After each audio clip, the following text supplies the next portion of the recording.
Indeed, we will not be implementing it in the wider social rented sector, and the full details will be made available when we publish our response to the consultation.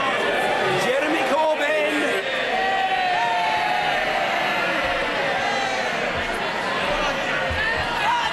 Mr. Speaker,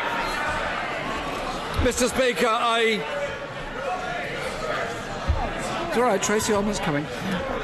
Mr. Speaker, I join the Prime Minister in wishing the Rugby League team all the very best in the competition. I hope they win it.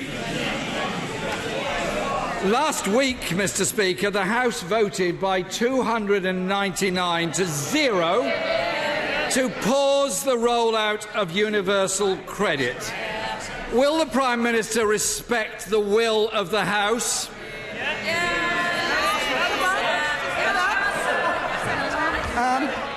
As I've said before, we acknowledge the fact that there are concerns people have raised with universal credit. That's why, as we've been rolling it out, we have been listening to those and changes have been made.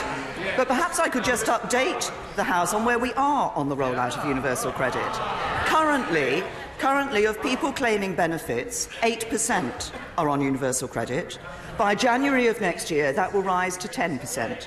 The rollout is being conducted in 3 phases, and the intention is that it will be completed by 2022. So it's being done in a measured way, and I'm pleased to say that 4 out of 5 people are satisfied or very satisfied with the service that they are receiving.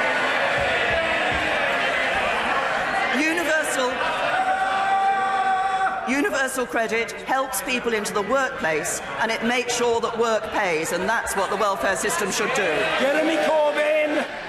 I would have thought, Mr. Speaker, that if only 8% of the rollout has taken place and 20% of the people in receipt of it are dissatisfied with it, that's a cause for thought, maybe a pause in the whole process. And last week, only one Conservative MP had the courage of their convictions to vote with us on suspending universal credit rollout. And then, Mr. Speaker, a Conservative member of the Welsh Assembly, Angela Burns, said, and I quote, "For the life of me, I cannot understand why a 6 or 4 week gap is deemed acceptable." She called universal credit callous at best and downright cruel at worst, and concluded by saying she's ashamed of her government. Can the Prime Minister ease her colleagues' shame by pausing and fixing universal credit? As I've said to the right honourable gentleman, we have been making changes to the implementation of UC as it has gone through the rollout. But let's be very clear about why we introduced universal credit. It is because it is a system. It is a system. The members are getting rather overexcited. The question has been put, and the answer will be heard. The Prime Minister. Mr. Speaker, we introduced universal credit as a simpler, more straightforward system that ensures that work pays and helps people into the workplace. Under Labour, let's look at what happened in the benefit system under Labour. Under Labour, the low-paid paid tax and then had it paid back to them in benefits. Under Labour, people were trapped on a life and benefits for years.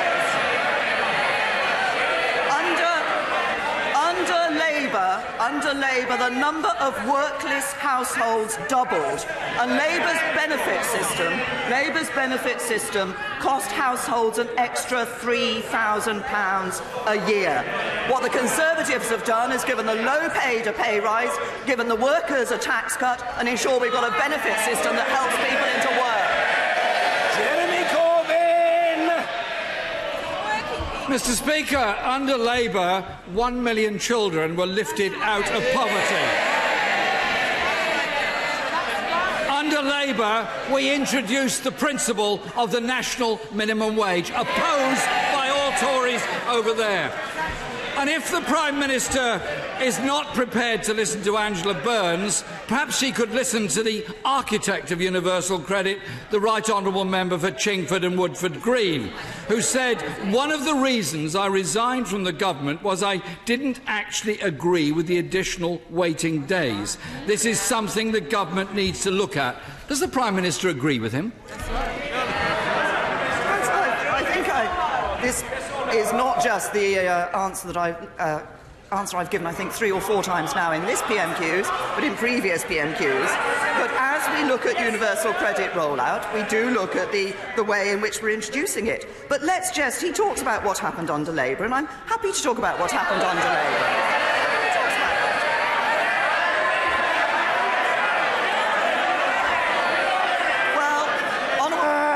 Far too much noise and finger-pointing on both sides of the chamber. The responses from the Prime Minister will be heard, as will the questions from the Leader of the Opposition and every other member, without fear or favour. The Prime Minister. Under the Labour Party, the Right Honourable Gentleman is talking about rolling out of new benefit system. Well, let's think about what happened when the Labour Party rushed to introduce tax credits. Not the only Member of Parliament in this House who had people in my constituency surgery, who had filled the forms in properly, who had given their information to the authorities, and then years later the government came back and landed them with bills for thousands of pounds. That's what's happened when you rush into a system rather than introducing it properly as we are. Mr. Speaker, I thought we passed the threshold last week when the Prime Minister was going to answer questions, but we're obviously haven't achieved that yet. Labour introduced working tax credits in order to help people on low pay out of poverty, and it made a very big difference. But, Mr. Speaker, the sad truth is that universal credit is in such a mess that councils are forced to pick up the bill.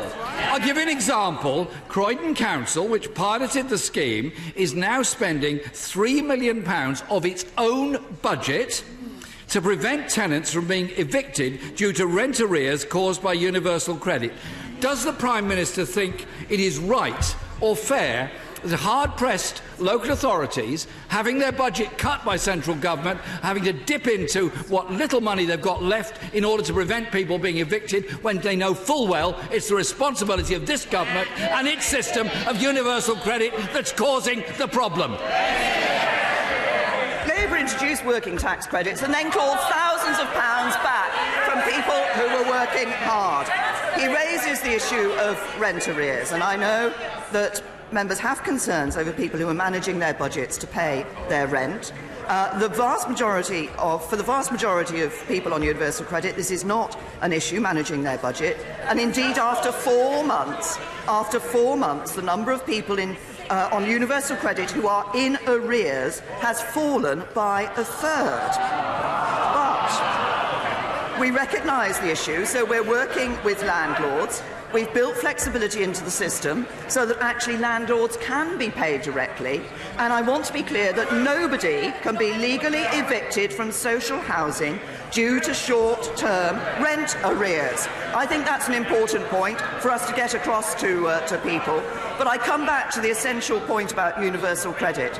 This is about a welfare system that helps people into work, that makes work pay, and that doesn't trap people in a life on benefits for years. I note the Prime Minister couldn't say anything about people being evicted from the private rented sector because of universal credit problems. Mr. Speaker, the costs in the benefit system are being driven by low pay and high rents. In 2015, the then Chancellor, her former friend, promised a £9 an hour living wage. However, at the March budget, it was sneaked out the government's minimum wage would only reach £8.75. The welfare state was not created to subsidise low-paying employers and overcharging landlords.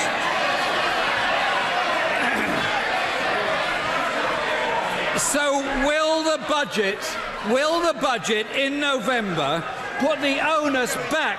Order, Mr. Hoare. I expect better of you. You were much better behaved when you were at Oxford University. What's happened to you, man? calm yourself.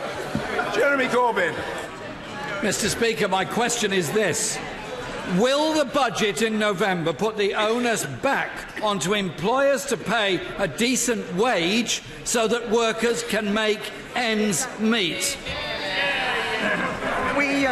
Of course we want to ensure that there are higher paid jobs in this country. That's precisely why we're investing in the economy for the future. It's precisely why we're investing in our infrastructure, investing in skills for young people, and it's why we're introducing a modern industrial strategy. But the right honourable gentleman says that he didn't want that the welfare system wasn't created to subsidise employers who are paying low wages. That's exactly what Labour's working tax credit system did.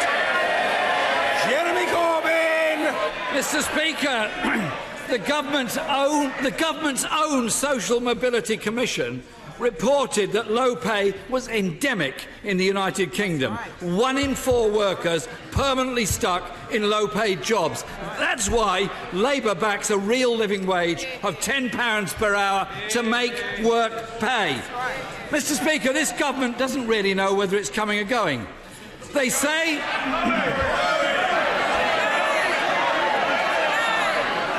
Mr. Speaker, the Conservative Party and the government says they have full confidence in universal credit, but won't vote for it. They say they will end the NHS pay cap, but won't allocate any money to pay for it. The Community Secretary backs £50 billion of borrowing on housing, but the Chancellor says it's not policy. The Brexit Secretary says they're planning for a no-deal Brexit. The Chancellor says they're not. Isn't the case, Mr. Speaker, this government is weak, incompetent, divided and unable to take a decision? Order! I said that the responses from the Prime Minister would be heard. And the remarks of the right honourable gentleman will be heard. You can try to shout him down, and other members can try to shout the Prime Minister down. It won't work. End of. Jeremy Corbyn. Isn't it the case that this government is weak, incompetent and divided and unable to take the essential decisions necessary for the good of the people of this country? Now, I will tell the right honourable gentleman, of course we want to see people earning higher wages. Of course we want, as we are doing, to be able to ensure we can invest in our public services. But the way to do that, the way to have a higher standard of living, to have higher wages, to invest in our public services, to have a better future for people in this country, is to build and continue to build that stronger economy. And you don't build a stronger economy by losing control of public finances. You don't build a stronger economy by uncontrolled borrowing. You don't build a stronger economy by hitting people with the highest taxes in our peacetime history. You don't build a stronger economy by voting against progress in our Brexit negotiations.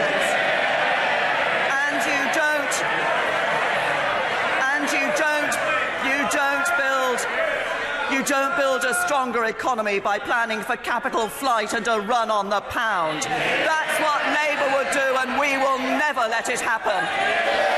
Mrs. Cheryl Murray. Thank you very much, Mr. Speaker.